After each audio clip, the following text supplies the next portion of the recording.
Hola, soy Miriam de Gemelas por el Mundo.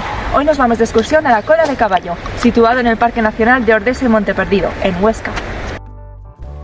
Bueno, pues poníamos rumbo hacia allí, concretamente desde Zaragoza, nuestra ciudad, y en coche.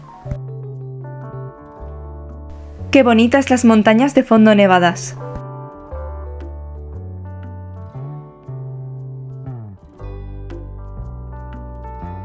Por aquí estábamos pasando por la localidad de Torla, que por cierto, es un sitio que os recomendamos totalmente, muy bonito.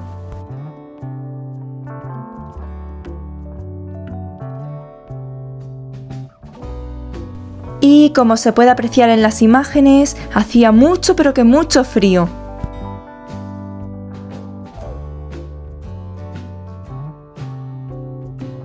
Bueno, y comenzamos con la ruta. Empezamos la ruta desde la pradera de Ordesa, donde hay parking. Es importante puntualizar que durante una parte del año se puede optar por esta opción, pero de junio a octubre y en los días de Semana Santa no existe esta posibilidad, por lo que se puede, en su lugar, tal y como hemos ido investigando, aparcar en Torla y coger un autobús que lleva hasta la pradera de Ordesa. Los precios, los horarios, etc. de este autobús podréis consultarlos en la página oficial del autobús. Os la dejamos en la descripción y en este vídeo.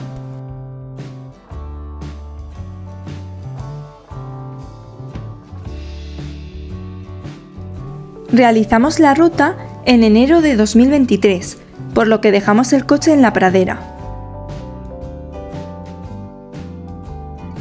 La ruta hasta la cascada de la Cola de Caballo es de 16,5 kilómetros. La ruta comienza en el parking que os hemos mencionado anteriormente. Se trata de un recorrido lineal, es decir, se va y se vuelve por el mismo camino. Existe otra ruta para llegar hasta el mismo sitio llamada Senda de los Cazadores, pero de esa no os vamos a hablar en este vídeo, es más complicada. El tiempo estimado es de 4 horas y media. Al menos eso pone buscando por internet. Pero en nuestro caso tardamos 7 horas haciendo un descanso de 45 minutos para comer y teniendo en cuenta las paradas para hacer fotos y vídeos.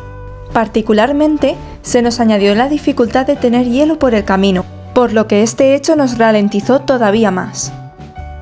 Cabe destacar una vez más la importancia de llevar un buen calzado y una botella de agua bien grande contigo siempre. Esta ruta tiene un desnivel de 420 metros, siendo 1330 la altura mínima y 1750 la máxima. Si os preguntáis si la ruta la podéis hacer con niños o con perros, la respuesta es sí, al menos eso es lo que vimos en nuestro trayecto. Nosotras al menos podemos decir que la ruta ocupa bastante tiempo en el día. La ruta, en el caso de que vayáis con niños, seguramente la podréis completar o no, dependiendo de lo que estén acostumbrados a hacer senderismo. Y aquí estáis viendo la famosa cascada. Aquí está la recompensa de todo el esfuerzo.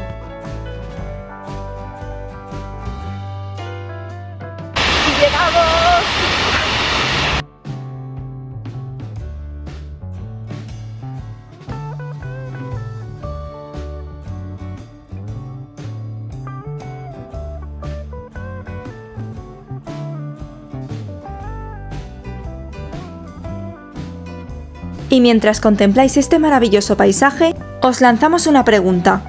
¿Qué rutas nos recomendaríais? ¿Hay alguna que os haya gustado muchísimo que tengáis que decirnos? ¡Contadnos en los comentarios! Otro que nos agradeció el esfuerzo fue el sol, quien se asomó en este último punto. Y ya estábamos camino de vuelta. Otra cosa más a recomendar es el tiempo de la ruta, es decir, hay que tener en cuenta también no olvidarse de la hora a la que atardece, ya que podéis quedaros a oscuras si no tenéis esto en cuenta. Sobre todo en invierno, ya que como sabéis los días son más cortos. Tras esta buena ruta nos fuimos a Broto, a unos 12 kilómetros.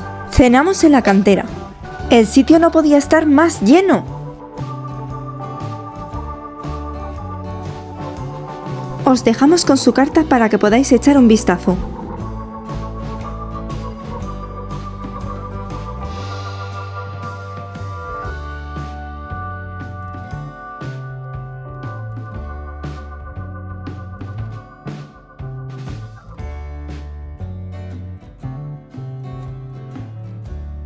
¿Verdad que nuestros platos tienen una pintaza increíble?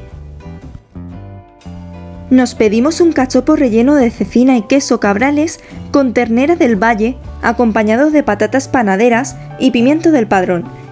También 200 gramos de hamburguesa de ciervo con lechuga, lámina de calabacín, jamón serrano, queso brie y huevo. En esta ocasión, para estar cerca de la ruta de la cola de caballo, nos alojamos en Buesa, a 16 kilómetros. También es recomendable, según nuestra opinión, alojarse o bien en Torla o en Broto, etc. En el pasado nos alojamos en Torla y la verdad es que está muy bien, tal y como os comentábamos antes, y es lo que más cerca se encuentra. Y hasta aquí el vídeo de hoy.